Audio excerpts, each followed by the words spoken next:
అమ్మా కొంచెం గట్టిగా మాట్లాడండి. సార్ కొంచెం గట్టిగా మాట్లాడండి అమ్మా. హలో చెప్పండి. హలో సార్ చెప్పండి అమ్మా. చెప్పండి అమ్మా. జగన్మోహన్ రెడ్డి గారు పరిపాలన బాగుందంటారా సార్? ఏం బాగుందమ్మా? ఏం కంపెనీలు వచ్చినాయి? ఎన్ని జాబ్లు ఇచ్చాడమ్మా? జాబ్ క్యాలెండర్ ఇస్తా అన్నాడు కదా, ఎన్ని జాబ్ క్యాలెండర్లు వేసాడమ్మా? నవరత్నాలు ఏమి రావట్లేదా సార్? నవరత్నాలు ఏ రత్నాలు ఉన్నాయమ్మా? అన్ని రాళ్ళు రాలిపోయినాయి కదమ్మా నవరత్నాల్లో. 9 రాళ్ళు కాదమ్మా, 9 రాళ్ళు అన్ని రాళ్ళు రాలిపోయినాయి కదా తల్లి. ఏమి ఇచ్చాడమ్మా? కాదమ్మా కాదు ఇప్పుడు మా భూమి మీద మాకు భూమి ఉంది, పట్టాదారు పాస్ పుస్తకం మీద ఆయన ఫోటో దేనికి నాకు అర్థం కాల. ల్యాండ్ సర్వే చేస్తే ఆయన ల్యాండ్ సర్వే రాళ్ళ మీద సర్వే నెంబర్లు ఉంటాయి, ఆయన బొమ్మ ఏంటి? మీకు అవ్వాల్సిన ఖర్చు అతను భరించి రిజిస్ట్రేషన్ చేయించాడు కదండి. ఏంటిది? మీరు పెట్టుకోవాల్సిన ఖర్చు అతను పెట్టి మీ పేరు మీద రిజిస్ట్రేషన్ చేయించాడు కదా సార్. ఏ రిజిస్ట్రేషన్ చేయించాడమ్మా? నాకేం రిజిస్ట్రేషన్ చేయలేదు తల్లి, నా ఆల్రెడీ ఎప్పుడో రిజిస్ట్రేషన్ అయ్యి ఉన్నాయి. మళ్ళీ ల్యాండ్ రీసర్వే అని చెప్పి ఏంటి ఏదో దిష్టి బొమ్మలు పెట్టినట్టు ఆ రాళ్ళ మీద బొమ్మలు పెట్టాడు తల్లి. సార్ మీకు కోవిడ్లో 1000 రూపీస్ పడ్డాయండి. ఎవరు చేశాడమ్మా? నాకు వేయలేదు తల్లి. వైఎస్ఆర్ ఆరోగ్యశ్రీ కార్డు చేయూత ఏమి రాలేదు సార్. ఒక్క నిమిషం నేను చెప్పేదేనమ్మా. నేనే గవర్నమెంట్కి సంవత్సరానికి ఆల్మోస్ట్ దగ్గర సంవత్సరానికి నా ఇన్కమ్లో నుంచి దగ్గర 1.5 lakh ఇన్కమ్ ట్యాక్స్ పే చేస్తున్నాను నేను. ఓకే, నాకు బిజినెస్ ఉంది, ఆ బిజినెస్కి GST పే చేస్తున్నాను నేను.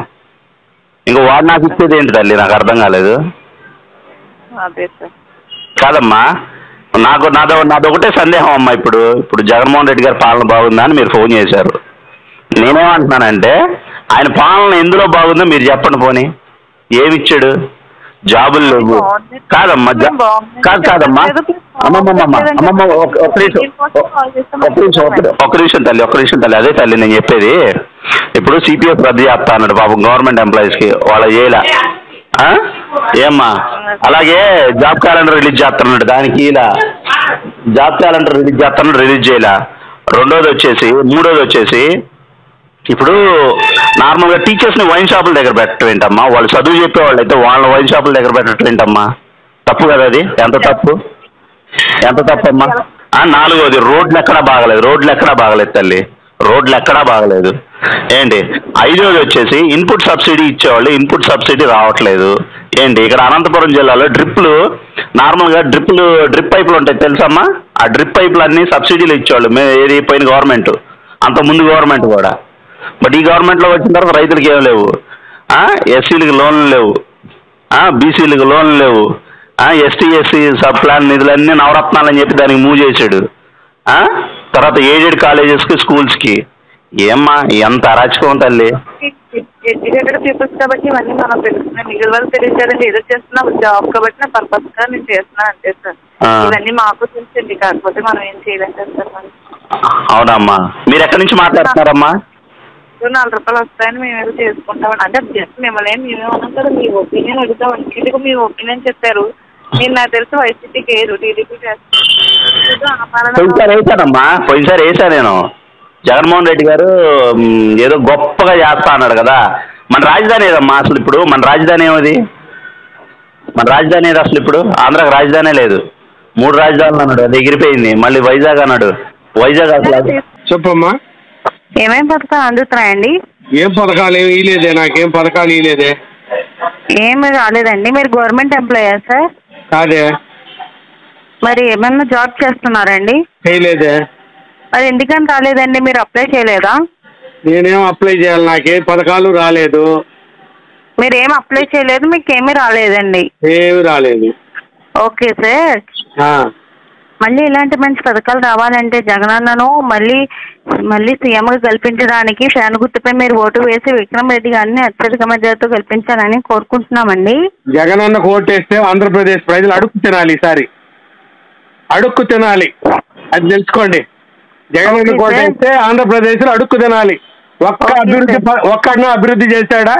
పోలవరం ప్రాజెక్ట్ నాశనం చేశాడు, అమరావతి రాజధాని నాశనం చేశాడు, అన్నమయ్య ప్రాజెక్టు కూల్చి పారేశాడు, ఉన్న అమరరాజా కంపెనీ ఉంటే వాళ్ళని తరింపారేశాడు, ఉన్న కంపెనీలను సాఫ్ట్వేర్ కంపెనీలు తరింపారేశాడు. ఈ దరిద్రుడు ఉంటే మళ్ళీ మనం నాశనం అయిపోతాం ఆంధ్రప్రదేశ్లో. బీహార్ కన్నా హీనంగా తయారై ఉన్నాం ఇప్పుడు. మళ్ళా వాడి కోటేమంటున్నారంటే మిమ్మల్ని ఏమనాలో నాకు అర్థం కావడంలే. ఒక మంచి పని చెప్పండి, వాడు చేసిన మంచి పని. అధికారంలోకి ఇచ్చిన తర్వాత ముఖ్యమంత్రి అయితే ముఖ్యమంత్రిగా ఒక మంచి పని చెప్పండి. పంజారం తప్ప ఏదైనా ఒక అభివృద్ధి ఉందండి? పంజారం ఎవడని పనికి మళ్ళీ కూడా చేస్తాడు. పంజారం ఎవదండి? అభివృద్ధి ఏదండి? అభివృద్ధి గురించి చెప్పండి అండి. ఏం చేశాడు? ఒక్క అభివృద్ధి చెప్పండి. సార్ చాలా మంది పథకాలు పథకాలు కాదు కదండి, అభివృద్ధి కదా కావాలి. పథకాలు ఏంది? పనికి మళ్ళీ కూడా ఇస్తాడు పథకాలా? అభివృద్ధి ముఖ్యం. అభివృద్ధి ఉంటేనే దేశం బాగుపడుతుంది, ఉద్యోగ ఉపాధి అవకాశాలు వస్తాయి. ఇది వదిలిపారేసి దరిద్రం పట్టుకున్నాడు. ఈ రాష్ట్రానికి దరిద్రం ఒక్క ఛాన్స్ ఇస్తే నాశనం చేసి పన్నుకాడు ఈ రాష్ట్రాన్ని. ఉద్యోగం లేదు, సద్యోగం లేదు, కంపెనీలు లేవు. నాశనం చేసిన వాడికి మీరు మళ్ళీ ఓటేమని అడుగుతున్నారంటే మిమ్మల్ని చూసి నేను జాలిపడాలా లేక సిగ్గుపడాలా అర్థం కావడంలే. ఎవడైనా ఓటు అడిగే ముందు ఇదిగో ఈ 5 సంవత్సరాల్లో ఈ అభివృద్ధి చేశారు అని చెప్పి ఓటు అడుగుతారు. కానీ మీరేమడుగుతారు తెలుసా? పథకాలు ఇచ్చే ఓటేయండి. పథకాలు ఏంది? కరెంటు బిల్లు ఎన్నిసార్లు పెంచారు, ఇంటి పన్ను ఎన్నిసార్లు పెంచారు, డీజిల్ ఎన్నిసార్లు పెంచారు, పెట్రోల్ ఎన్నిసార్లు పెంచారు, బస్ ఛార్జీలు ఎంత పెంచారు? ఏదండి ఒకటన్నా మంచి ఉందా? చెడు తప్ప ఒకటన్నా మంచి ఉందా? అన్నమయ్య ప్రాజెక్టు కూలిపోయి నాశనం అయిపోయారు జనం. వాళ్ళకేమైనా ఇప్పటికైనా అతి గట్టి ఉందా? ఆ ప్రాజెక్ట్ ఏమైనా చేయగలిగారా? ఏం చేశారని ఓటేద్దాం చెప్పండి. ఒక్క మంచి పని చెప్పండి. పథకాలు కాదు, పథకాలు పంజారం చెప్పండి. పప్పు బెల్లాలు మా ముసలి దానికి ఇచ్చిన పంజారం చేసి వస్తుంది. ఆలోచన చేసి మంచి చెడు ఆలోచించి మీరైనా తెలుసుకోండి. చదువుకుంటూ ఉంటారు మీరు కూడా. ఇట్లాంటి వాడు వెనకాల తిరగబాకండి. జగన్మోహన్ రెడ్డి సపోర్ట్గా తిరగబాకండి. నాశనం అయిపోద్ది ఈ దేశం. కూలిపోయి నాశనం అయిపోయారు జనం. వాళ్ళకేమైనా ఇప్పటికైనా అతి గట్టి ఉందా? ఆ ప్రాజెక్ట్ ఏమైనా చేయగలిగారా? ఏం చేశారని ఓటేద్దాం చెప్పండి. ఒక్క మంచి పని చెప్పండి. పథకాలు కాదు, పథకాలు పంజారం చెప్పండి. పప్పు బెల్లాలు మా ముసలి దానికి ఇచ్చిన పంజారం చేసి వస్తుంది. ఆలోచన చేసి మంచి చెడు ఆలోచించి మీరైనా తెలుసుకోండి. చదువుకుంటూ ఉంటారు మీరు కూడా. ఇట్లాంటి వాడు వెనకాల తిరగబాకండి. జగన్మోహన్ రెడ్డి సపోర్ట్గా తిరగబాకండి. నాశనం అయిపోద్ది ఈ దేశం.